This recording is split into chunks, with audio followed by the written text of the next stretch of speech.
축복합니다. 할렐루야. 예레미야서 26장 말씀을 보겠습니다. 예레미야서 절반을 했는데 26장에서 예레미야의 고난당함이 나옵니다.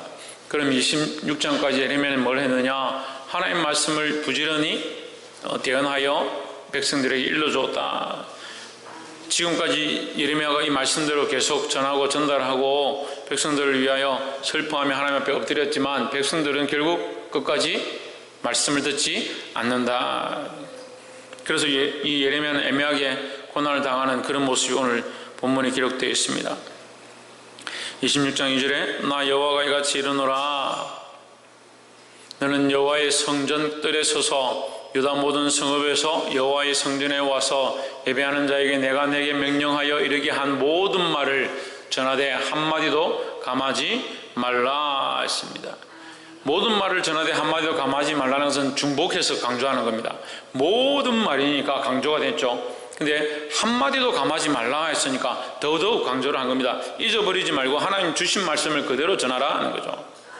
그래서 우리는 할 수만 있으면 하나님 주신 말씀을 말씀 그대로 전하도록 힘써야 한다라는 겁니다. 사사로운 생각이나 사사로운 감정이나 자존심이나 자기를 높이는 생각들을 배제하고 말씀을 말씀 그대로 하나님 주신 그대로 전달하도록 우리 힘써야 된다라는 겁니다.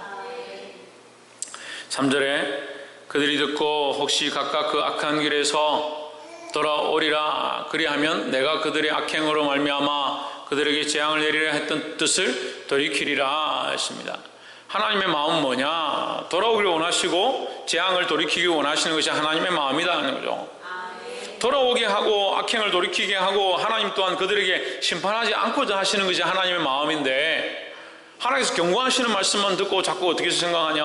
하나님 왜 우리에게 경고하시냐? 왜 우리를 힘들게 하느냐? 우리를 자꾸 책망하시냐? 그렇게 생각하는 겁니다. 그렇지 않습니다. 우리를 책망하고 우리에게 경고하시고 우리에게 가르치시는 것은 우리가 바로 서기를 원하시는 것이다 하는 거예요. 그게 누구의 마음이냐? 그게 하나님의 마음이다 하는 거예요. 그 하나님 마음을 안다고 하는 사람들이 자꾸 제멋대로 사는 겁니다. 자기 감정과 자기 생각대로 사는 겁니다. 그 자기 마음대로 사니까 결국은 하나님을 잊어버리면서 자기가 잘했다고 생각하죠.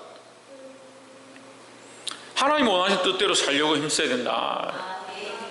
여기 뜻을 돌이키라. 맨 마지막 소절에 뜻을 돌이키리라 했습니다. 우리의 뜻을 돌이켜서 누구의 뜻으로? 하나님의 뜻으로 바꾸는 것이 뜻을 돌이키는 겁니다. 뜻을 돌이켰다 하면서 뜻을 돌이켰다 회개했다 하나님 기도했다 하면서 돌아가면 어떻게 하냐? 자기 뜻대로 여전히 삽니다. 자기가 하고 싶은 대로 여전히 행동합니다. 내가 지금 아니면 언제 즐기겠나 그런 생각대로 살아갑니다. 그런데 그게 무슨 뜻을 돌이킨 겁니까? 뜻을 돌이켰다는 것은 하나님께로 돌아온 것을 얘기합니다. 우리의 생각을 바꾸고 하나님의 생각을 넣고 우리의 뜻을 내려놓고 하나님의 뜻을 거기다 첨가하는 겁니다. 그게 하나님 뜻으로 돌아와야 된다. 4절에 너는 그들에게 이르기를 여호와의 말씀에 너희가 나를 순종하지 아니하며 내가 너희 앞에 둔 내 율법을 행하지 아니하며 5절 내가 너에게 나의 종 선지자들을 꾸준히 보내 그들의 말을 순종하라고 하였으나 하십니다. 어떻게 했느냐? 꾸준히 보냈다. 하나님의 사랑은 어떻다? 하나님의 사랑은 어떻다? 꾸준하시다. 꾸준하시다. 하나님의 사랑은 꾸준하시다. 하나님의 사랑은 여전하시다. 하나님의 사랑이 꾸준하고 여전한데 우리가 자꾸 변질되는 거예요. 하나님 말씀이 꾸준하고 여전한데 우리가 자꾸 변질되고 우리 감정과 생각을 섞으면서 하나님이 변화된 것처럼 하나님 왜 나에게 이렇게 힘들게 하냐고 그런 생각들 하는 거예요.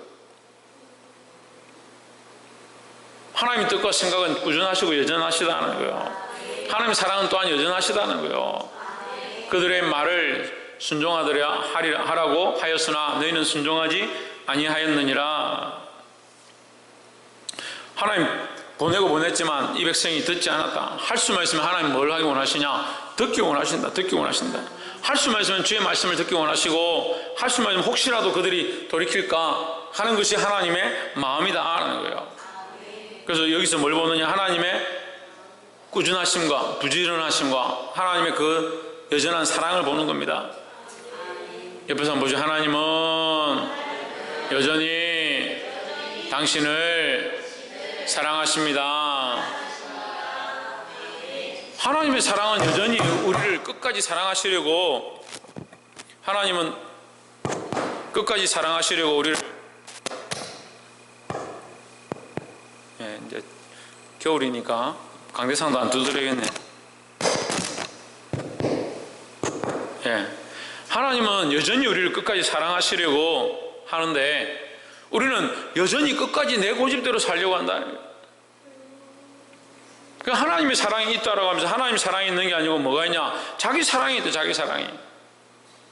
자기 사랑으로 자기 삶을 사니까 하나님 사랑을 자꾸 잊어버리는 거예요. 그래서 하나님 끝까지 뭘 하시냐? 우리를 사랑하시는 건 여전히 끝까지 사랑하시는 겁니다. 여러분, 지금이라도 늦지 않았습니다. 하나님 말씀을 들은 우리가 빨리 하나님께로 돌아가야 될 줄 믿습니다. 두 번째는 10절에 유다 방백들이 이 일을 듣고 왕궁에서 여호와의 집으로 올라와서 여호와의 집 세문 어귀에 앉음에 뭘 들었느냐? 이 예레미야가 예루살렘을 향하여 예언하는 것들을 들었다. 그 소식을 듣고 왕궁으로 올라왔다. 11절에 제사장들과 선지자들이 방백들과 모든 백성에게 말하여 이르되 이 사람은 죽는 것이 합당하니 너희 귀로 들음같이 이 성에 대하여 예언하였습니다. 여러분, 성경에 빠졌는데 제 성경에 뭐라고 되어 있냐면 이 성에 대하여, 재앙에 대하여, 이 성을 쳐서 예언하였습니다 했습니다. 이 성을 쳐서 예언했다. 이 성이 잘못되어졌으니까 쳐서 예언하고 죄의 길로 가니까 책망하고 하나님 경고하시는 예언을 했는 거죠. 그런데 어떻게 생각하느냐? 이 성을 쳐서 예언하는 건 잘못됐다. 왜 이 성을 치느냐? 그렇게 생각하는 겁니다. 요즘 오늘날 그리스도인들 신앙생활 똑같은 거요. 내가 예수 믿고 교회 다니는데 감히 나를 왜 경고하냐? 왜 나에게 책망하냐? 나는 이미 구원받았고 천국 갈 백성인데 나에게 왜 자꾸 책망하냐? 그렇게 생각하는 겁니다. 자기를 너무 존귀하게 여기니까요, 이게 심각해요. 자기 자식을 너무 존귀하게 여기니까 이게 심각해요. 하나님의 말씀보다, 하나님의 뜻보다 자기를 사랑하는 게 더 올라와 있다니까요. 계속 말씀이 그렇게 연결돼요. 이 성에 관하여 경고하시고 이 성을 쳐서 예언하는 것은 이 성이 망하라고 예언하는 것이 아니라 하나님 말씀을 듣고 돌이키라고 예언하는 것이죠. 여러분, 말씀을 듣고 찔림이 있고 책망되어지는 것이 있으면 하나님 앞으로 돌이키면 그게 복이에요? 저주예요? 복이죠. 우리가 하나님 말씀을 듣고 하나님께로 맞추고 하나님께로 돌이키면 그게 복된 거죠. 11절에 제사장들과 12절에 예레미야가 모든 방백과 백성에게 일러 이르되 여호와께서 나를 보내사 너희 들은 바 모든 말로 이 집과 이 성을 쳐서 예언하게 하셨느니라 했습니다. 하나님이 하게 하신 것들을 내가 했다. 이 성전과 이 성을 향하여 예언하게 하셨느니라. 어떻게 예언하겠냐? 쳐서 예언하게 했다. 심판을 경고하게 했다라는 거죠. 하나님이 하게 하신 것을 내가 하나도 빠뜨리지 않고 모든 말을 하나도 빠뜨리지 않냐고 내가 하나님 주신 대로 예언했다라는 거죠. 근데 이 백성들은 이게 악이라 생각해요. 죄악이다 생각하는 거예요. 왜 죄악이라 생각하냐? 자기들을 쳐서 예언하니까 죄악이다. 자기들에게 복을 비고 듣기 좋은 말을 해야, 듣기 좋은 말을 해야 그게 복인 줄 착각하는 겁니다. 조금만 듣기 싫은 얘기를 해도 그게 잘못됐다라고 생각하는 거죠. 우리 교회 안에도 그런 게 있어요. 책망을 듣는 것은 듣기 싫고 칭찬하고 복 받는다라 하면 듣기 좋아하는. 그러니까 하나님의 말씀, 하나님 뜻을 듣는 것보다 자기가 듣고 싶어하는 얘기를 듣고 싶어하는 거죠. 그럼 집에 가서 복하고 축복하고 그걸 녹음해가지고 계속 그것만 듣고 있으면 되잖아요. 칭찬하는 말 그걸 녹음해가 자기가 칭찬하는 말 계속 들으면 되잖아요. 그게 아니요. 바른 것을 바르다고 틀린 것을 틀리다 하고 하나님께서 예레미야에게 그걸 명령하셨기 때문에 예레미야는 그것을 예언하는 겁니다. 그거 왜 듣고 싶은 말 듣습니까? 우리 선과 악의 기준이 책망하면 안 되고 경계하면 안 되고 쳐서 예언하면 안 되고 그게 죄라고 생각하고 있는 이 이스라엘 백성들과 이 예루살렘 거민들과 우리가 똑같다는 거예요.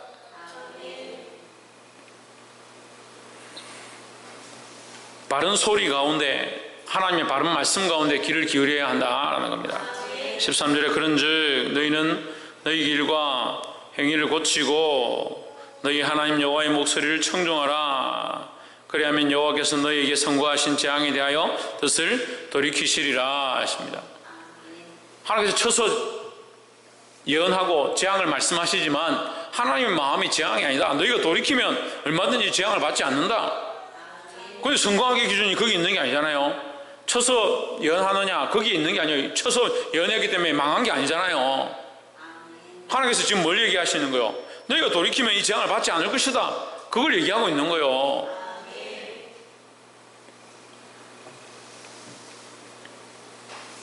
돌이키라고 하는 이 바른 말씀의 바른 소리에 귀를 기울이시기를 주의 이름으로 축복합니다. 마지막 세 번째로 21절에 여호야김 왕과 그 모든 용사와 모든 방백이 그 말을 듣고는 왕이 그를 죽이려 하매 우리가 이를 듣고 두려워 애굽으로 도망하여 간지라. 22절 여호야김 왕이 사람을 애굽으로 보내되 곧 악볼의 아들 엘라단과 몇 사람을 함께 애굽으로 보내었더니 그들이 우리야를 애굽에서 끌어내어 여호야김 왕께로 데려오며 왕이 칼로 그를 죽이고 그 시체를 평민의 묘실에 던지게 하였다 하니라 하십니다. 자, 오늘 여기도 이제 방백들이 서서 두 가지 얘기를 하는데, 하나는 그 선지자의 말을 듣고 돌이켜서 오히려 하나님 앞에 히스기야가 회개해서 그 저주를 받지 않았다라는 말씀 하나하고, 하나는 도망간 그 선지자까지 끌고 와서 죽였다라는 두 가지 얘기를 하는 거예요. 그러니까 우리는 어떻게 해야 되느냐? 우리는 어떻게 해야 되냐? 하나님 말씀대로 해야 되는 거죠. 24절에 사반의 아들 아이감의 손이 예레미야를 도와주어 그를 백성의 손에 내어주지 아니하여 죽이지 못하게 하니라 하십니다. 자, 사반의 아들 아이감이 누구를 도왔냐? 예레미야를 도와서 그를 죽이지 못하게 했다. 그를 죽지 않게 했다라는 거죠. 아이감이 예레미야를 도왔다. 아이감은 누구 편에 섰느냐? 하나님 편에 선 겁니다. 우리도 수많은 문제들 가운데, 수많은 일들 가운데 나도 모르게 하나님과 마귀 편에 어느 편에 서야 될지 선택을 해야 되는데, 자기 감정과 자기를 사랑하는 것들을 쫓아가니까 하나님이 원하시는 뜻을 배반하고 말씀을 부정하고, 말씀이 틀렸다 잘못됐다 듣기 싫다 어떻게 자꾸 책망만 하느냐, 그런 생각들을 하는 겁니다. 저는 반대로 묻고 싶어요. 어떻게 감히 하나님 말씀 앞에 하나님 말씀이 듣기 좋으니 듣기 싫으니 그런 소리를 할 수 있냐고. 자꾸 인간의 소리를 들으니까 예레미야가 싫고 그 말씀을 전하는 목사님이 싫고 말씀을 바르게 가르치는 것들이 듣기 싫은 겁니다. 그렇게 하는 것들이 어떻게 하나님 편에 섰는 거예요. 우리가 지금 나를 쳐서 복종케 하고 내가 정신을 차려야 될 게 뭐냐? 하나님 말씀 앞에 서 있는가? 바른 말씀을 선택하고 있는가? 하나님 기뻐하신 것들을 우리가 바라보고 나아가고 있는가? 누구 편에 서야 된다? 하나님 편에 서야 된다. 오늘 이 사반의 아들 아이감이 예레미야를 도와서 백성의 손에서 건졌던 것처럼 우리가 하나님 편에 서서 하나님 말씀을 건지고 그 말씀대로 살고자 몸부림칠 수 있는 저와 여러분 되기를 소망합니다. 나는 차라리 죽어도 하나님 말씀이 나를 통해서 나타나게, 나는 비방을 당하고 나는 욕을 먹어도 하나님 말씀은 온전히 세워지게 그렇게 몸부림쳐야 되는데, 하나님 말씀이 어렵고 힘들고 나를 자꾸 책망한다고 생각하니까 하나님 말씀은 될 수 있으면 죽이고 나는 자꾸 살려고 한다. 근데 그렇게 가르치지 않았고 그렇게 말씀이 하고 있지 않는데 자꾸 말씀은 내가 이거 이렇게 어떻게 살겠노? 왜 이렇게 어려운 말씀을 주노? 말씀은 자꾸 죽이고 누구는 사냐? 내 감정과 내 삶과 내 습관들은 여전히 살아있다. 누구를 위해서 이 말씀을 듣고 있고 누구를 위해서 우리는 예수를 믿고 있고,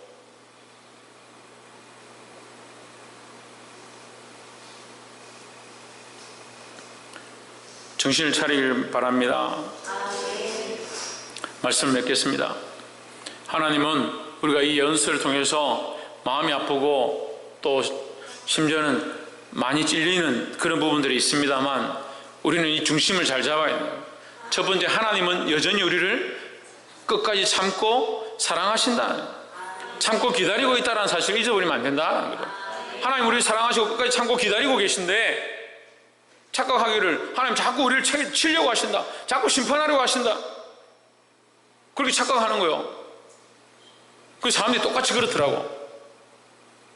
정신이 안 차리면 하나님의 심판을 받습니다. 이렇게 하면 정신을 차리겠구나. 하나님 앞에 나와야겠구나. 이렇게 생각하지 않고 우리가 망한다라고 자꾸 예언하냐, 망한다라고 자꾸 말씀하냐.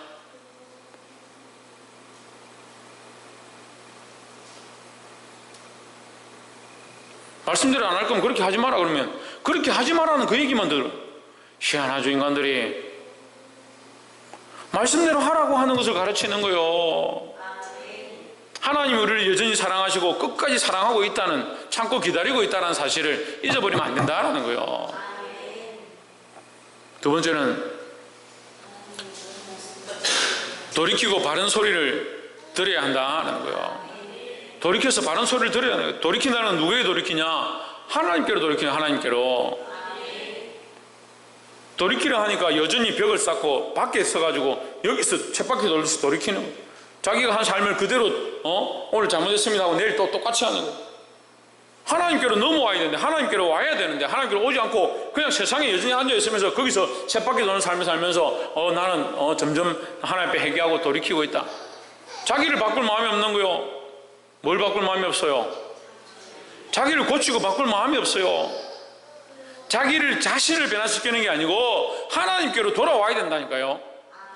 내 기준으로 나를 바꾸고 훈련시켜서 정결하게 하는 게 아니라 하나님께로 돌아와야 된다고요. 마지막 세 번째로 하나님 편의 선자들이 되어야 한다는 겁니다. 세상이 우리를 미혹하고 우리에게 여러 가지 상황들이 있다 할지라도 우리는 여전히 끝까지 하나님 편에 서야 된다. 세상의 편에 서지 말고, 상식의 편에 서지 말고, 사람들이 옳다라고 하는 편에 서지 말고, 그래도 되겠네 하는 생각 편에 서지 말고 하나님 편에 서려고 몸부림쳐야 된다는 거예요. 사랑하는 성도 여러분, 오늘 하나님 말씀이 분명하고 우리가 서야 될 자리, 우리가 선택해야 될 일, 우리가 믿음을 결단해야 될 것들이 우리에게 분명하게 보이고 있습니다. 여러분, 말씀을 들은 대로 빨리 선택하시고 돌이키시고 결정하시기를 주의 이름으로 축원합니다. 기도하겠습니다.